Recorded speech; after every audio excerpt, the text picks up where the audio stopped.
ପ୍ରଥମ ପିତର 1 ପର୍ବ।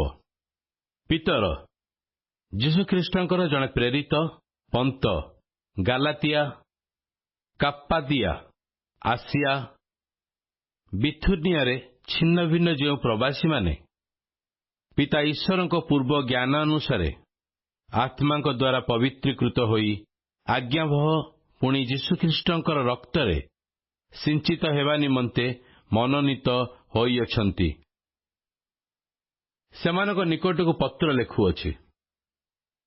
ତୁମମାନଙ୍କ ପ୍ରତି ପ୍ରଚୁର ରୂପେ ଅନୁଗ୍ରହ ଓ ଶାନ୍ତି ହେଉ। ଆମ୍ଭମାନଙ୍କ ପ୍ରଭୁ ଯୀଶୁଖ୍ରୀଷ୍ଟଙ୍କ ଈଶ୍ୱର ଓ ପିତା ଧନ୍ୟ। ସେ ମୃତମାନଙ୍କ ମଧ୍ୟରୁ ଯୀଶୁଖ୍ରୀଷ୍ଟଙ୍କ ପୁନରୁତ୍ଥାନ ଦ୍ୱାରା ଜୀବନଦାୟକ ଭରସା ପ୍ରାପ୍ତି ନିମନ୍ତେ, ଅର୍ଥାତ୍ ଯେଉଁ ଅକ୍ଷୟ ଅକଳଙ୍କିତ ଅଜର ଅଧିକାର ତୁମ୍ଭମାନଙ୍କ ନିମନ୍ତେ ସ୍ୱର୍ଗରେ ସଞ୍ଚିତ ହୋଇଅଛି, ତାହା ପାଇବା ନିମନ୍ତେ ଆପଣାର ମହାଦୟାରେ ଆମ୍ଭମାନଙ୍କୁ ପୁନର୍ଜନ୍ମ ଦେଇଅଛନ୍ତି। ଯେଉଁ ପରିତ୍ରାଣ ଶେଷ କାଳରେ ପ୍ରକାଶିତ ହେବା ପାଇଁ ପ୍ରସ୍ତୁତ ହୋଇଅଛି, ସେଥି ନିମନ୍ତେ ତୁମ୍ଭେମାନେ ଈଶ୍ୱରଙ୍କ ଶକ୍ତିରେ ବିଶ୍ୱାସ ଦ୍ୱାରା ସୁରକ୍ଷିତ ହେଉଅଛ। ଏଥିରେ ତୁମ୍ଭେମାନେ ଉଲ୍ଲାସ କରୁଅଛ। ଯଦ୍ୟପି ବର୍ତ୍ତମାନ ଅଳ୍ପ ସମୟ ପାଇଁ ନାନା ପରୀକ୍ଷା ଦ୍ୱାରା ଦୁଃଖ ଭୋଗ କରିବା ତୁମ୍ଭମାନଙ୍କ ପକ୍ଷରେ ଆବଶ୍ୟକ ହୁଏ, ଯେପରି ଅଗ୍ନି ଦ୍ୱାରା ପରୀକ୍ଷିତ କ୍ଷୟଣୀୟ ସୁବର୍ଣ୍ଣ ଅପେକ୍ଷା ଅଧିକ ବହୁମୂଲ୍ୟ ଯେ ତୁମ୍ଭମାନଙ୍କର ପରୀକ୍ଷାସିଦ୍ଧ ବିଶ୍ୱାସ, ତାହା ଯୀଶୁଖ୍ରୀଷ୍ଟଙ୍କ ପ୍ରକାଶିତ ହେବା ସମୟରେ ପ୍ରଶଂସା, ଗୌରବ ଓ ସମ୍ଭ୍ରମର କାରଣ ହେବ। ତୁମ୍ଭେମାନେ ତାହାଙ୍କୁ ନ ଦେଖି ପ୍ରେମ କରୁଅଛ, ପୁଣି ଏବେ ସୁଦ୍ଧା ନ ଦେଖିଲେ ହେଁ ତାହାଙ୍କଠାରେ ବିଶ୍ୱାସ କରି ଅକଥନୀୟ ଓ ଗୌରବଯୁକ୍ତ ଆନନ୍ଦରେ ଆନନ୍ଦିତ ହୋଇ ତୁମ୍ଭମାନଙ୍କ ବିଶ୍ୱାସର ଲକ୍ଷ୍ୟ ଯେ ଆତ୍ମାର ପରିତ୍ରାଣ, ତାହା ପାଉଅଛ। ଭାବବାଦୀମାନେ ତୁମ୍ଭମାନଙ୍କ ନିମନ୍ତେ ନିରୂପିତ ଅନୁଗ୍ରହ ବିଷୟରେ ଭାବବାଣୀ ପ୍ରକାଶ କଲେ, ପୁଣି ସେହି ପରିତ୍ରାଣ ସମ୍ବନ୍ଧରେ ଯତ୍ନ ସହକାରେ ଅନ୍ୱେଷଣ ଓ ଅନୁସନ୍ଧାନ କଲେ।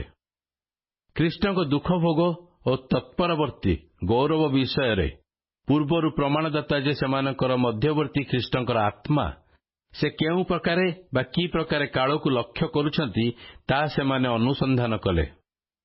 ଏହି ସମସ୍ତ ବିଷୟରେ ତୁମ୍ଭେମାନେ ଯେ ଆପଣା ଆପଣାର ସେବା ନ କରି ତୁମ୍ଭମାନଙ୍କର ସେବା କରୁଥିଲେ, ଏହା ସେମାନଙ୍କ ନିକଟରେ ପ୍ରକାଶିତ ହୋଇଥିଲା।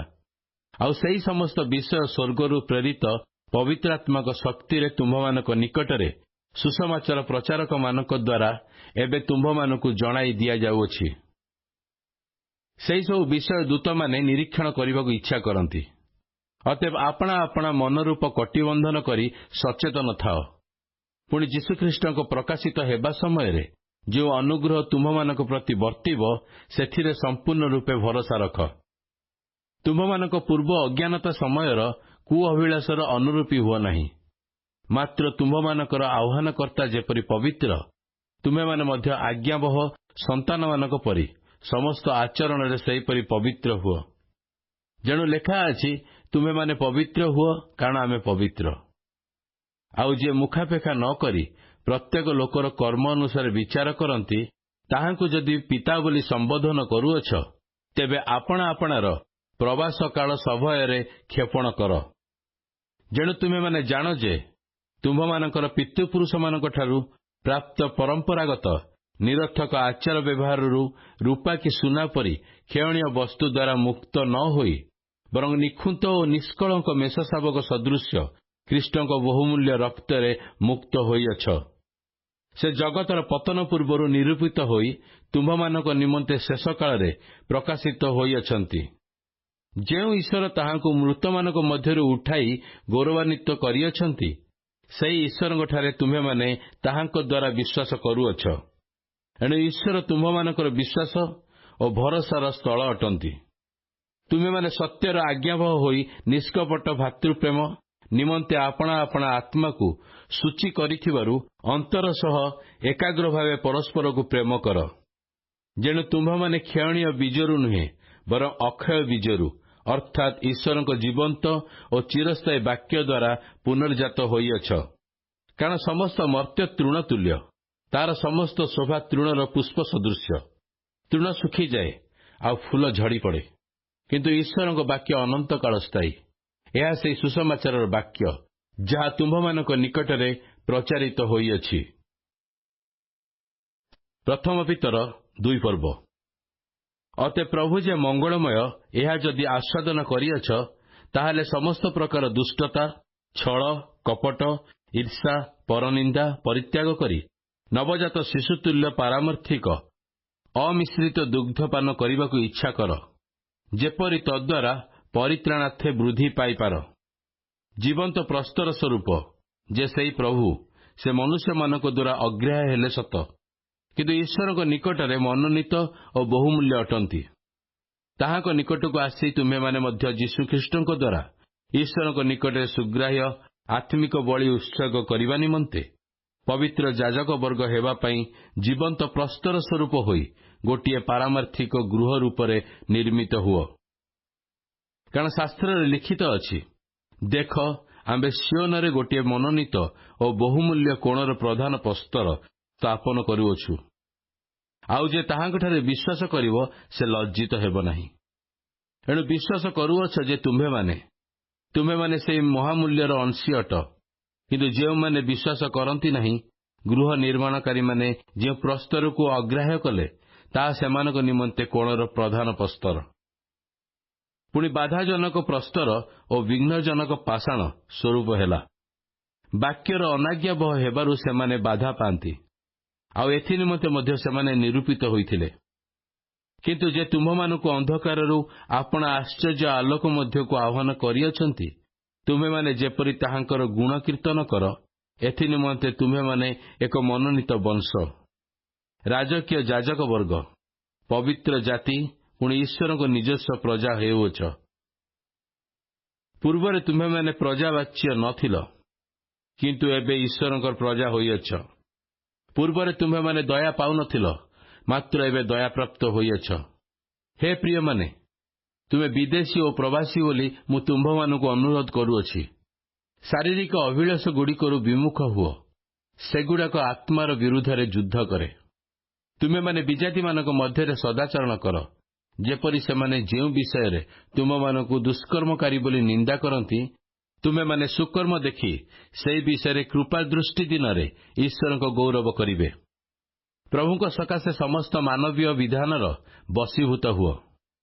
ସର୍ବପ୍ରଥମ ରାଜା ହେଉନ୍ତୁ, ବା ଦୁଷ୍କର୍ମକାରୀମାନଙ୍କୁ ପ୍ରତିଫଳ ଦେବା ନିମନ୍ତେ ଓ ସତ୍କର୍ମକାରୀମାନଙ୍କୁ ପ୍ରଶଂସା କରିବା ନିମନ୍ତେ ତାହାଙ୍କ ଦ୍ୱାରା ପ୍ରେରିତ ଶାସନକର୍ତ୍ତାମାନେ ହେଉନ୍ତୁ, ସେମାନଙ୍କର ବଶୀଭୂତ ହୁଅ।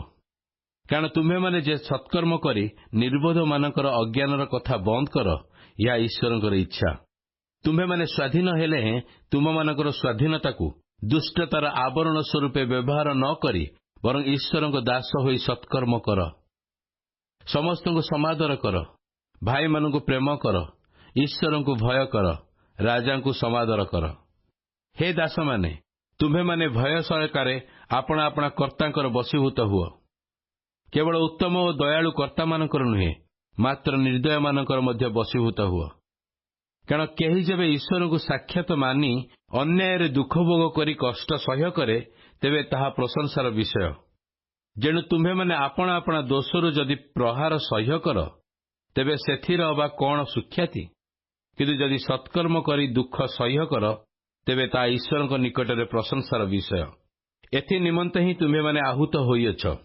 କାରଣ ତୁମ୍ଭେମାନେ ଯେପରି ଖ୍ରୀଷ୍ଟଙ୍କର ପଦଚିହ୍ନ ଦେଇ ଗମନ କର, ସେଥିପାଇଁ ସେ ମଧ୍ୟ ତୁମ୍ଭମାନଙ୍କ ନିମନ୍ତେ ଦୁଃଖ ଭୋଗ କରି ତୁମ୍ଭମାନଙ୍କୁ ଗୋଟିଏ ଆଦର୍ଶ ଦେଖାଇ ଦେଇ ଯାଇଅଛନ୍ତି।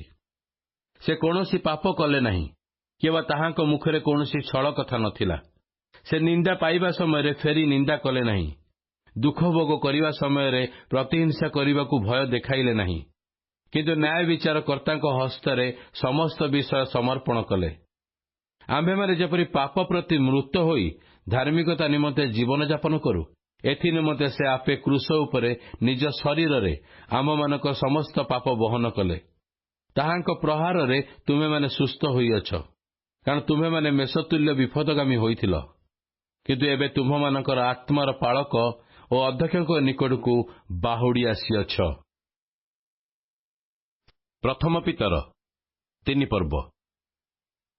ସେହିପରି ହେ ଭାର୍ଯ୍ୟାମାନେ, ତୁମ୍ଭେମାନେ ଆପଣା ଆପଣା ସ୍ୱାମୀମାନଙ୍କର ବଶୀଭୂତା ହୁଅ, ଯେପରି ସେମାନଙ୍କ ମଧ୍ୟରୁ କେହି କେହି ବାକ୍ୟର ଅନାଜ୍ଞାବହ ହେଲେ ସୁଦ୍ଧା ତୁମ୍ଭମାନଙ୍କର ସଭୟ ସଦାଚରଣ ଦେଖି ବାକ୍ୟ ବିନୁ ଆପଣା ଆପଣା ଭାର୍ଯ୍ୟାର ଆଚରଣ ଦ୍ୱାରା ପରିବର୍ତ୍ତିତ ହେବେ। ପୁଣି କେଶ ବେଶ, ସୁବର୍ଣ୍ଣ ଆଭରଣ ଓ ସୁନ୍ଦର ବସ୍ତ୍ର ପରିଧାନ, ଏପରି ଯେଉଁ ବାହ୍ୟଭୂଷଣ, ତାହା ତୁମ୍ଭମାନଙ୍କର ଭୂଷଣ ନ ହୋଇ ହୃଦୟର ଯେଉଁ କୋମଳ ଓ ଶାନ୍ତିଯୁକ୍ତ ଗୁପ୍ତ ସ୍ୱଭାବ ଈଶ୍ୱରଙ୍କ ଦୃଷ୍ଟିରେ ବହୁମୂଲ୍ୟ, ତାହା ହିଁ ତୁମ୍ଭମାନଙ୍କର ଅକ୍ଷୟ ଭୂଷଣ ହେଉ। କାରଣ ପୂର୍ବକାଳରେ ସ୍ୱାଧୀ ସ୍ତ୍ରୀମାନେ ମଧ୍ୟ ଈଶ୍ୱରଙ୍କଠାରେ ଭରସା ରଖି ଆପଣା ଆପଣା ସ୍ୱାମୀମାନଙ୍କର ବଶୀଭୂତା ହୋଇ ଏହି ପ୍ରକାରେ ଆପଣା ଆପଣାକୁ ଭୂଷିତା କରୁଥିଲେ। ସେହିପରି ସାରା ଅବ୍ରାହ୍ମକୁ ପ୍ରଭୁ ବୋଲି କହି ତାହାଙ୍କର ଆଜ୍ଞାବହ ହେଲେ। ତୁମ୍ଭେମାନେ ଯଦି କୌଣସି ଭୟରେ ଭୀତ ନ ହୋଇ ସଦାଚରଣ କର, ତେବେ ତୁମ୍ଭେମାନେ ହିଁ ତାହାଙ୍କର ସନ୍ତାନ। ସେହି ପ୍ରକାରେ ହେ ସ୍ୱାମୀମାନେ, ତୁମ୍ଭମାନଙ୍କ ପ୍ରାର୍ଥନାରେ ଯେପରି ବାଧା ନ ଜନ୍ମେ, ଏଥି ନିମନ୍ତେ ସ୍ତ୍ରୀମାନଙ୍କୁ ଅପେକ୍ଷାକୃତ ଦୁର୍ବଳା ପାତ୍ରୀ ଓ ଆପଣାମାନଙ୍କ ସହିତ ଜୀବନ ରୂପ ଅନୁଗ୍ରହ ଦାନର ସହାଧିକାରିଣୀ ଜାଣି ସେମାନଙ୍କୁ ସମାଦର କର। ପୁଣି ଜ୍ଞାନରେ ସେମାନଙ୍କ ସହିତ ବାସ କର। ଶେଷ କଥା ଏହି, ତୁମ୍ଭେମାନେ ସମସ୍ତେ ଏକମନା, ପରସ୍ପରର ସୁଖ ଦୁଃଖର ସହଭାଗୀ, ଭାତୃପ୍ରେମୀ, କୋମଳ ହୃଦୟ ଓ ନମ୍ରଚିତ୍ତ ହୁଅ। ଅନିଷ୍ଟ ପରିବର୍ତ୍ତରେ ଅନିଷ୍ଟ କି ଅବା ନିନ୍ଦାର ପରିବର୍ତ୍ତରେ ନିନ୍ଦା ନ କରି ଅନ୍ୟ ପକ୍ଷରେ ବରଂ ଆଶୀର୍ବାଦ କର। କାରଣ ତୁମ୍ଭେମାନେ ଯେପରି ଆଶୀର୍ବାଦର ଅଧିକାରୀ ହୁଅ, ଏଥିପାଇଁ ଆହୁତ ହୋଇଅଛ। ଯେଣୁ ଯେ ଜୀବନରେ ସୁଖଭୋଗ କରିବାକୁ ପୁଣି ମଙ୍ଗଳ ଦିନର ଦେଖିବାକୁ ଇଚ୍ଛା କରେ, ସେ ମନ୍ଦ ବାକ୍ୟରୁ ଆପଣା ଜିହ୍ୱାକୁ ଆଉ ପ୍ରବଞ୍ଚନା ବାକ୍ୟରୁ ଆପଣା ଓଷ୍ଠାଦରକୁ ନିବୃତ୍ତ କରୁ। ସେ ମନ୍ଦରୁ ବିମୁଖ ହୋଇ ସତ୍କର୍ମ କରୁ। ସେ ଶାନ୍ତି ଅନ୍ୱେଷଣ କରି ସେଥିର ଅନୁଗାମୀ ହେଉ। କାରଣ ଧାର୍ମିକମାନଙ୍କ ପ୍ରତି ପ୍ରଭୁଙ୍କର ଦୃଷ୍ଟି ଅଛି, ସେମାନଙ୍କ ବିନତି ପ୍ରତି ତାହାଙ୍କର କର୍ଣ୍ଣ ଉନ୍ମୁକ୍ତ ଅଟେ। କିନ୍ତୁ ପ୍ରଭୁଙ୍କର ମୁଖ ଦୁଷ୍କର୍ମକାରୀମାନଙ୍କ ପ୍ରତିକୂଳ। ଆଉ ତୁମ୍ଭେମାନେ ଯଦି ଉତ୍ତମ ବିଷୟରେ ଉଦ୍ଯୋଗୀ ହୁଅ, ତେବେ କିଏ ତୁମ୍ଭମାନଙ୍କର ଅନିଷ୍ଟ କରିବ? ପୁଣି ଯଦି ବା ଧାର୍ମିକତା ସକାଶେ ତୁମ୍ଭମାନଙ୍କୁ ଦୁଃଖ ଭୋଗ କରିବାକୁ ପଡ଼େ, ତାହାହେଲେ ତୁମ୍ଭେମାନେ ଧନ୍ୟ। ସେମାନେ ଭୟ ଦେଖାଇଲେ ଭୀତ କିଏ ବା ଉଦ୍ବିଗ୍ନ ହୁଅ ନାହିଁ। କିନ୍ତୁ ଖ୍ରୀଷ୍ଟଙ୍କୁ ପ୍ରଭୁ ବୋଲି ଆପଣା ଆପଣା ହୃଦୟରେ ପବିତ୍ର ରୂପେ ମାନ୍ୟ କର। ତୁମ୍ଭମାନଙ୍କଠାରେ ଥିବା ଭରସାର କାରଣ ସମ୍ବନ୍ଧରେ ଯେ କେହି ପ୍ରଶ୍ନ କରେ, ତାହାକୁ ପ୍ରତ୍ୟୁତ୍ତର ଦେବାକୁ ପ୍ରସ୍ତୁତ ରୁହ। କିନ୍ତୁ ନମ୍ର ଭାବରେ ଓ ସଭୟରେ ଉତ୍ତମ ବିବେକ ସହ ଉତ୍ତର ଦିଅ। ଯେପରି ତୁମ୍ଭମାନଙ୍କ ନିନ୍ଦକମାନେ ଯେଉଁ ବିଷୟରେ ତୁମ୍ଭମାନଙ୍କର ଖ୍ରୀଷ୍ଟୀୟ ଆଚରଣର ଦୋଷାରୋପ କରନ୍ତି, ସେଥିରେ ସେମାନେ ଲଜ୍ଜିତ ହେବେ। କାରଣ ଦୁଷ୍କର୍ମ ସକାଶେ ଦୁଃଖ ଭୋଗ କରିବାଠାରୁ ବରଂ ଯଦି ଈଶ୍ୱରଙ୍କର ଇଚ୍ଛା ହୁଏ, ତାହେଲେ ସତ୍କର୍ମ ସକାଶେ ଦୁଃଖ ଭୋଗ କରିବା ଭଲ। ଯେଣୁ ଆମ୍ଭମାନଙ୍କୁ ଈଶ୍ୱରଙ୍କ ନିକଟକୁ ଆଣିବା ପାଇଁ ଖ୍ରୀଷ୍ଟ ମଧ୍ୟ ଧାର୍ମିକ ହୋଇ ଅଧାର୍ମିକମାନଙ୍କ ନିମନ୍ତେ ପାପ ହେତୁ ଥରେ ମୃତ୍ୟୁଭୋଗ କଲେ। ସେ ଶରୀରରେ ମୃତ୍ୟୁଭୋଗ କଲେ ସତ, କିନ୍ତୁ ଆତ୍ମାରେ ଜୀବିତ ହେଲେ। ସେଥିରେ ସେ ମଧ୍ୟ ବନ୍ଦୀ ଆତ୍ମାମାନଙ୍କ ନିକଟକୁ ଯାଇ ପ୍ରଚାର କଲେ। ପୂର୍ବକାଳରେ ନୋହଙ୍କ ସମୟରେ ଜାହାଜ ନିର୍ମିତ ହେଉଥିବା ବେଳେ ଯେତେବେଳେ ଈଶ୍ୱର ଦୀର୍ଘ ସହିଷ୍ଣୁ ହୋଇ ଅପେକ୍ଷା କରୁଥିଲେ, ସେହି ସମୟରେ ସେମାନେ ଅବାଧ୍ୟ ହୋଇଥିଲେ।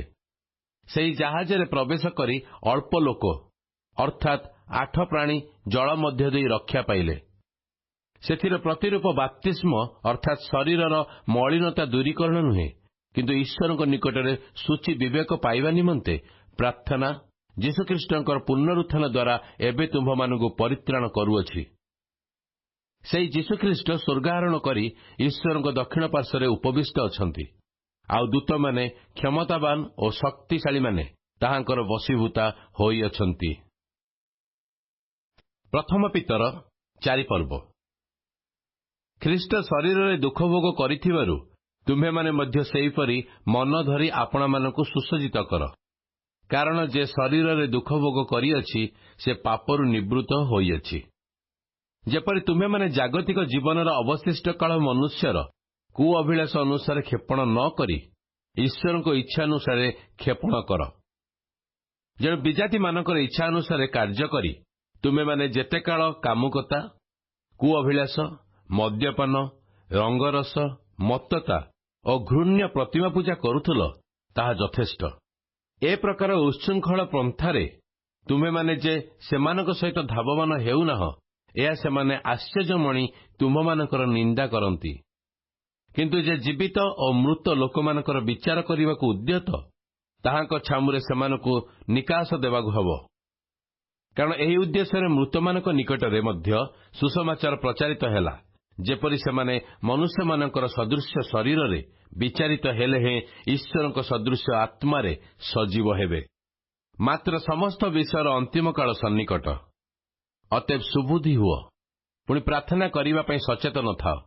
ବିଶେଷରେ ପ୍ରଗାଢ଼ ପ୍ରେମରେ ପରସ୍ପରକୁ ପ୍ରେମ କରୁଥାଅ, କାରଣ ପ୍ରେମ ବହୁଳ ପାପ ଆଚ୍ଛାଦନ କରେ। କୁଣ୍ଠିତ ନ ହୋଇ ପରସ୍ପର ଆତିଥ୍ୟ କର। ପ୍ରତ୍ୟେକ ଜଣ ଯେଉଁପରି ଅନୁଗ୍ରହ ଦାନ ପାଇଅଛ, ସେହି ପ୍ରକାର ଈଶ୍ୱରଙ୍କର ବହୁବିଧ ଅନୁଗ୍ରହର ଉତ୍ତମ ଭଣ୍ଡାର ଘରିଆ ସ୍ୱରୂପେ ତଦ୍ୱାରା ପରସ୍ପରର ସେବା କର। କେହି ଯଦି ପ୍ରଚାର କରେ, ତେବେ ସେ ଈଶ୍ୱରଙ୍କ ବାକ୍ୟର ପ୍ରଚାରକ ପରି ପ୍ରଚାର କରୁ। କେହି ଯଦି ସେବା କରେ, ତେବେ ସେ ଈଶ୍ୱରଙ୍କଠାରୁ ଶକ୍ତିପ୍ରାପ୍ତ ଲୋକ ପରି ସେବା କରୁ, ଯେପରି ଈଶ୍ୱରଙ୍କ ଦ୍ୱାରା ଈଶ୍ୱର ଗୌରବାନ୍ୱିତ ହେବେ। ଯୁଗେ ଯୁଗେ ଗୌରବ ଓ ପରାକ୍ରମ ତାହାଙ୍କର। ଆମେନ୍। ହେ ପ୍ରିୟମାନେ, ତୁମ୍ଭମାନଙ୍କ ପରୀକ୍ଷା ନିମନ୍ତେ ଯେଉଁ ଦୁଃଖଭୋଗ ରୂପ ଅଗ୍ନି ଉପସ୍ଥିତ ହୋଇଅଛି, ତାହା ଅଦ୍ଭୁତ ଘଟଣା ବୋଲି ମନେକରି ଆଶ୍ଚର୍ଯ୍ୟ ଜ୍ଞାନ କର ନାହିଁ। ବରଂ ଯେଉଁ ପରିମାଣରେ ଖ୍ରୀଷ୍ଟଙ୍କ ଦୁଃଖଭୋଗର ସହଭାଗୀ ହେଉଅଛ, ସେହି ପରିମାଣରେ ଆନନ୍ଦ କର, ଯେପରି ତାହାଙ୍କ ମହିମା ପ୍ରକାଶିତ ହେବା ସମୟରେ ମଧ୍ୟ ତୁମ୍ଭେମାନେ ମହାଆନନ୍ଦରେ ଆନନ୍ଦିତ ହେବ। ଯଦି ତୁମ୍ଭମାନଙ୍କର ଖ୍ରୀଷ୍ଟଙ୍କ ନାମ ସକାଶେ ନିନ୍ଦିତ ହୁଅ, ତାହେଲେ ତୁମ୍ଭେମାନେ ଧନ୍ୟ, କାରଣ ଗୌରବମୟ ଆତ୍ମା ଅର୍ଥାତ୍ ଈଶ୍ୱରଙ୍କ ଆତ୍ମା ତୁମ୍ଭମାନଙ୍କଠାରେ ଅଧିଷ୍ଠାନ କରୁଅଛନ୍ତି। ଏଣୁ ତୁମ୍ଭମାନଙ୍କ ମଧ୍ୟରୁ କେହି ହତ୍ୟାକାରୀ କି ଚୋର କି ଦୁରାଚାରୀ କି ଅନାଧିକାର ଚର୍ଚ୍ଚାକାରୀ ହୋଇ ଦଣ୍ଡଭୋଗ ନ କରୁ। କିନ୍ତୁ କେହି ଯଦି ଖ୍ରୀଷ୍ଟିଆନ ହେବାରୁ ଦଣ୍ଡଭୋଗ କରେ, ତାହେଲେ ସେ ଲଜ୍ଜାବୋଧ ନ କରୁ, ବରଂ ଏହି ନାମ ହେତୁରୁ ଈଶ୍ୱରଙ୍କ ମହିମା କୀର୍ତ୍ତନ କରୁ। କାରଣ ଈଶ୍ୱରଙ୍କ ଗୃହଠାରୁ ଆରମ୍ଭ କରି ବିଚାର କରିବା ସମୟ ଉପସ୍ଥିତ। ଆଉ ଯଦି ପ୍ରଥମରେ ଆମ୍ଭମାନଙ୍କଠାରୁ ଆରମ୍ଭ ହୁଏ, ତେବେ ଯେଉଁମାନେ ଈଶ୍ୱରଙ୍କର ଅନାଜ୍ଞାବହ, ସେମାନଙ୍କର ଶେଷ ଦଶା ଅବା କଣ ନ ହେବ?